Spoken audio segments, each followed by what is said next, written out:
Conor McGregor and Nate Diaz. Number three has been discussed not too much of late. It's been brought up of late, but it's not. I haven't heard it happening too often. But I honestly, I think for both men, this is the fight that makes the most sense to happen next. Like their next fight should be against each other. Conor and Oliveira doesn't make any sense to me on the basis of merit. Both guys are kind of in this weird position. Like Conor's lost two in a row. He's won one fight since 2016. Nate's won one fight since one. Sorry, not one fight since 2016, but since 2016. Yeah, I said that right? Yeah, he's won one fight since 2016. Yeah, not for quite. Conor. For Conor. Oh, sorry. And then I guess technically the same way for Nate. Nate since 2016 has only won once. So I think that fight makes most sense. And look, even they've both, I think, wanted to run that back. They've already fought twice. They split it 1-1. Both are fan favorites. I think both of those fights ranked top 10 in the pay-per-view buys for the company's history. It makes most sense. I mean, neither of them are in like any kind of contention status by merit. I know McGregor, they always, for whatever reason, feel inclined to, well, not for whatever reason. The reason is money. But on the basis of merit, I don't think either guys are in the realm of contending for a belt. Let them fight again. Run it back at 170. I know Conor is ranked at lightweight right now, but run it back at 170. They already ran the first two there. Make the third one there too. Because I think it's legitimately an interesting matchup. Both guys are, again, on this kind of precarious situation in their careers. I think it would be an interesting fight. Like, I don't think it's just going to be like one guy ragdolling the other. I think it'll be a fun fight. I agree with you 100%. And I think that for me, the main question was, well, at what weight class do they fight at? And welter definitely seems to make the most sense for me as well. You're going to have, they're going to be, I think better performing. They're not going to have to go through any weight cuts, although Nate doesn't seem to have any issues at all doing the weight cuts. But I could see that. I think it goes to 170. That's why Nate's been fighting at 170. For sure. So, but I mean, I could see that having maybe possibly affected Conor with the lightweight stuff. I'm not trying to make excuses. He's also fought Conor's fought at 170, 155, and 145. And also, I mean, maybe you've seen the pictures of him recently. Guy looks gigantic. Not like fat, but like he looks like very jacked. Like he's probably, I don't know how much, I haven't heard how much. I would guess he's like 190 right now. So the 170 matchup seems to be what's going to make sense. And I think it would be a banger of a fight, dude. Banger, complete banger. Because, yeah, I mean, Conor's definitely going to want to prove something. Nate is Nate Diaz, you know what I mean? Like, he's always out for blood, whether his or his opponents. So, yeah, and I don't think, like, to your point, man, I don't think Conor's in any position, to even be asking for title shots. It's hard to say with Conor. He's always in the position, but on the basis of merit. On the basis of merit, yeah. Well, yeah, exactly. I agree. So I think it could be really interesting, man. And I think it'll, Dana's a money guy, man. Like, how else is he going to get his gambling cash? So for me, it makes the most logical sense. I think for Dana, it probably makes the most logical sense too. You're going to have a massive pay-per-view. Massive. Where do you stick it though? I guess that's kind of the question. Is you do like middle of the year, towards the end of the year? What do you I think middle, like end of the second quarter, start of the third quarter of the year, you can do it because June, July-ish, somewhere around there. Yeah, because Brett Okamoto was talking with Dana in the same interview that we referenced in a different video, and he asked, like, have you heard from Conor? Like, what's going on with him? And I think Dana said he expects him ready to go by July from the rehab and everything. So that's why I say, maybe it'll be a summer fight or early fall. I think unless there's any kind of setback from Conor's end, it seems like the timeline is that he should be good to go by then. And if that's the case, now the thing is, I don't know, like Nate wants to fight. Like he says he wants to be more active. At this point, he hasn't fought since, when was that fight against Masvidal? June, right? Not Masvidal, sorry. Edwards. It was June of this year, 21. That was my birthday. Now, I don't think he wants to sit around and wait till July. He probably wants to get at least one fight, I would imagine. And maybe that one fight is Poirier, which we discussed in a different video. But regardless, like, I mean, I said it makes most sense for both these guys for their next matchup to be against each other. It's just, I guess I forgot to factor for Nate. I don't think he should wait around for a year and not do anything. But for sure, I think around that timeline, if you're gonna book this fight, I think it has to be like around that timeline because at this point, Nate's 36 right now. He's gonna be 37 by the time they fight because he turns 37 in April. Conor is not old; he's 33. Conor might be 34 by the time they fight. Like how you don't want this to be like one of those old timers running it back for like that third one when they're like geriatrics. What's the cutoff for you, man? Like what's an old timer to you? It depends how that person is performing. Like if we look at Nate, we have his stuff up there. You've lost 3 of your last 4, and that fourth one drops down to 2016. So you haven't even been overly active either. Yeah. So for Nate, that's why I would want that to be like getting old is like now, in my opinion. Because I'm factoring he's fought a lot, number one. Number two, he's taken a lot of damage. His face shows it. His speech shows it. And I don't know if I have any more reasons, but I feel like that's reason enough for Nate. So Conor, like I'm not worried about age with Conor. It's more, I don't know. We don't know how severe this injury is going to be because it looked really bad when it happened, did right? look bad, dude. He's obviously been rehabbing. I haven't heard any kind of hiccups in the rehab, but you don't know for sure, and he won't know for sure until he's actually in the octagon in the actual fight itself, not just the whole training and rehabbing, but once he's actually putting it to the real test, the actual fight, we won't know how it's holding up. Look, so that would be my only. Let me tell you something, man. You're younger than me, and I'm about to turn 33 next year. So when you get up to this age, dude, it takes a while for things to heal up. I don't care how professional your doctor crew is or whatever, man. Like it takes a while. Your body is dying. So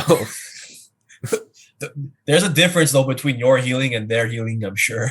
My healing involves a bottle of whiskey once every Saturday and a bottle of proper torque. Yeah, exactly, man. Like, so yeah, I don't know, but it is a challenge, dude. Like, and a break that bad, that was bad. It looked terrific, yeah. That was bad. Yeah, I don't know. I definitely think that the more time Conor gives himself, he's doing himself a favor. Stay in the gym, do the light sparring, go through some light camps, whatever you got to do to maintain your body, which he's clearly doing, but definitely, let that leg take the time that it needs to actually get to where it needs to get to. And then to your point on Nate needing to fight, I mean, since we're on the subject, what about rewinding the tape against Masvidal? They have both said, I think right after the fight in the octagon, I remember at that time Masvidal was saying like, we'll run that back at some time because I think both meant, well, for sure Nate, but I also think Masvidal kind of didn't agree with the stoppage. Because again, we referred to it in a different video. Nate was bleeding a lot. And I remember while I was watching that fight, I was really upset that they called the fight. Because Nate, while he was gushing blood, he was still there. He was coherent. He wasn't like, oh, dude, he looks like he's about to pass out. It's just Nate bleeds so easily that it looks really bad when he's bleeding. And he was bleeding really bad. So I wouldn't, like that one is kind of like a quick turnaround, but just given that it was kind of a unsatisfying stoppage, I wouldn't be opposed to that fight being run back either. Well, because let's say he doesn't fight Conor. Who does Nate fight? Check 170. I forget if he's ranked or not. I think maybe like 12. Oh, he's not even ranked. No, he dropped off completely, man. Wasn't he? He would be ranked at 170 if anywhere. So here's the thing with Nate at this point. He's either in his head only fighting for a title, which that's not happening. I don't see how that happens. That's like he's not going to fight Ponzinibbio. No. He's not going to fight Jeff Neal. Maybe he fights Chimaev because that was briefly they were throwing that back and forth between each other. Like he's not fighting Michael Chiesa. He's not fighting any up and comer or any veteran that has no name. It's just not happening. He's not at that stage in his career to like be making a run. And that's my opinion. And also for sure from his vantage point, he's looking at these names like I'm not fighting any of these people. It's like pretty much championship or bust or big time pay-per-view or bust.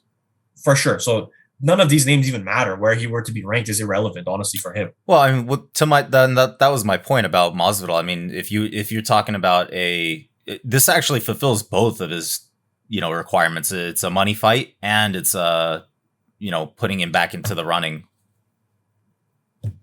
I mean, it doesn't put him back into the I get running, what you're saying. but I get what like you're it, he's fighting somebody that's ranked, inarguably somewhere where they shouldn't be ranked. I don't think Masvidal should be ranked that high. I'm actually surprised they put Thompson underneath Masvidal after the loss. That doesn't make sense to me. So I don't know. But I mean, I could see that being a good matchup too. Masvidal, Nate, run it back. That's a fan friendly matchup. Fans are going to be super psyched about that. Kind of a good fight too. I think so too. Again, that's one of those two where like you don't want to wait too long. Masvidal just turned 37, so and again, he doesn't look like a bad 37 by any means. But again, I'm just saying like there's only so much time you can wait for a matchup, especially between Masvidal and Nate. Conor, at least Conor has like a few years junior of Nate, but if you want to run back Nate and Masvidal at some point, you're kind of running out of time on that one. Does Masvidal have anything upcoming? Nothing booked. The only thing was the fight against Leon that got scrapped because of his injury.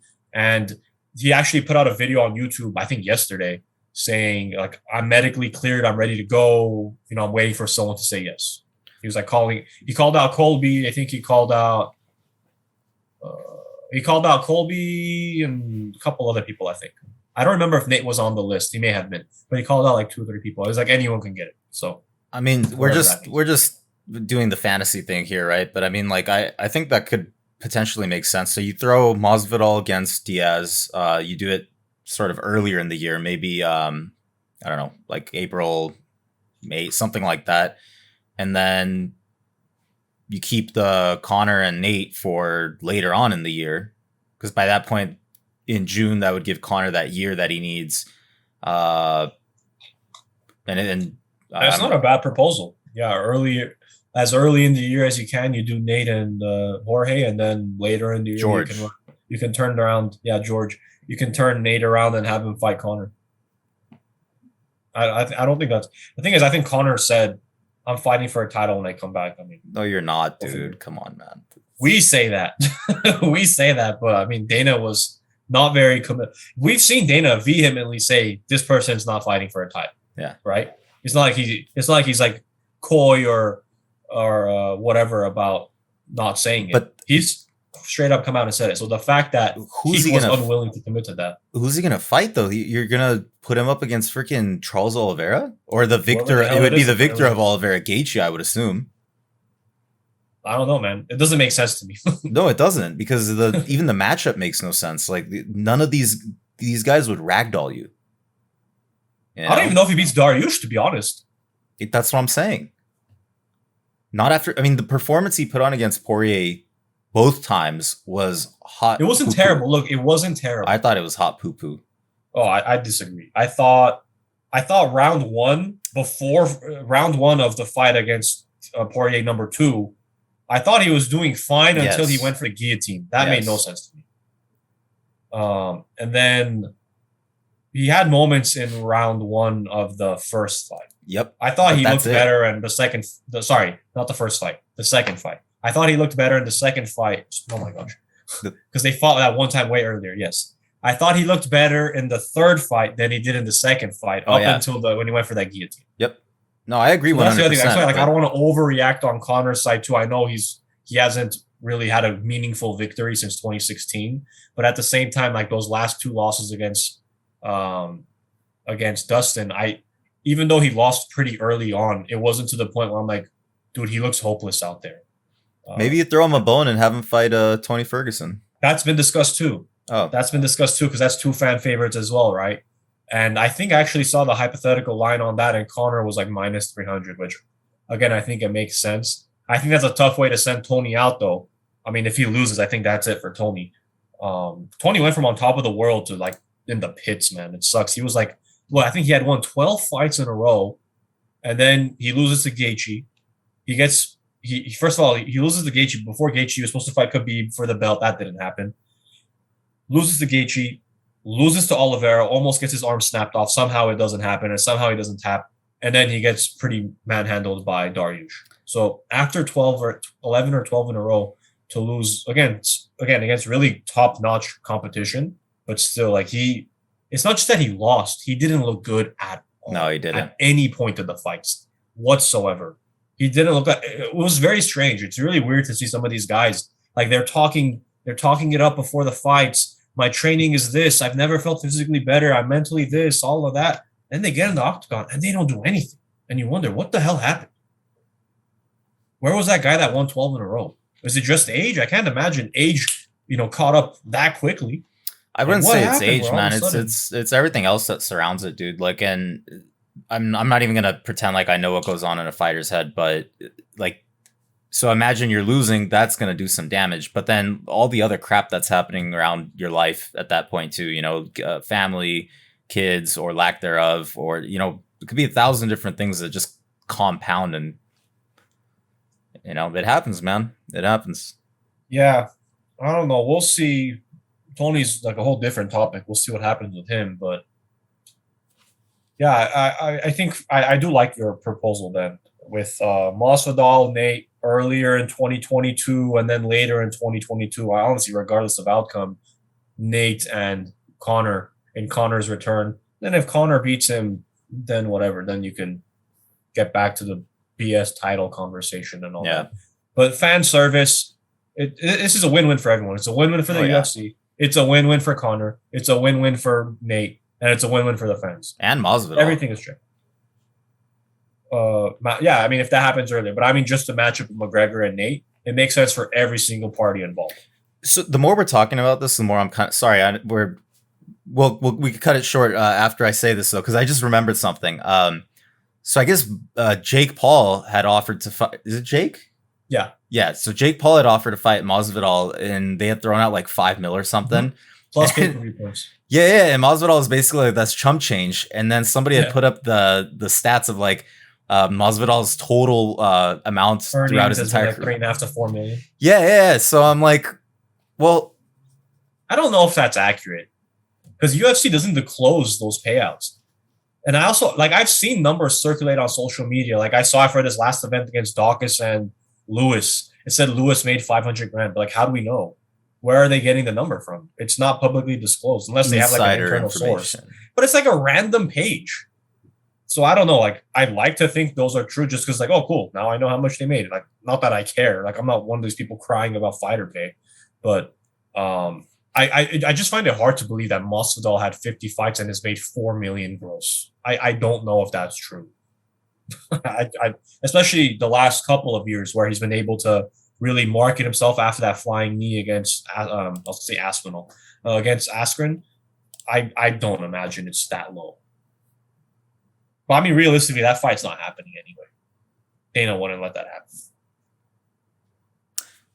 I just thought it'd be an interesting tidbit to throw out there. I mean, if we wanted to add fuel to the fire on matchups to make, it doesn't. These guys want to get paid, obviously, but I just wanted to counter that by saying Masvidal could have gotten paid fighting Jake, but declining that makes it seem like he said make it 20 million and the UFC won't say no.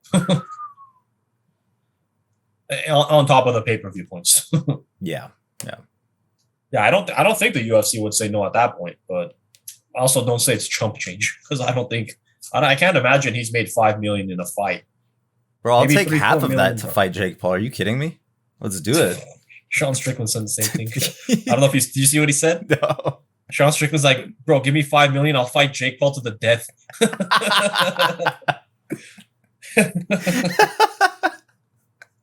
Yeah, that guy's a psychopath. God, I love him, dude. He's crazy. Yeah. All right. We'll wrap this video with that. So yeah, I mean, let's see Nate and Conor, sometime towards the endish of 2022, and then let's see earlier in 2022 Nate and Masvidal.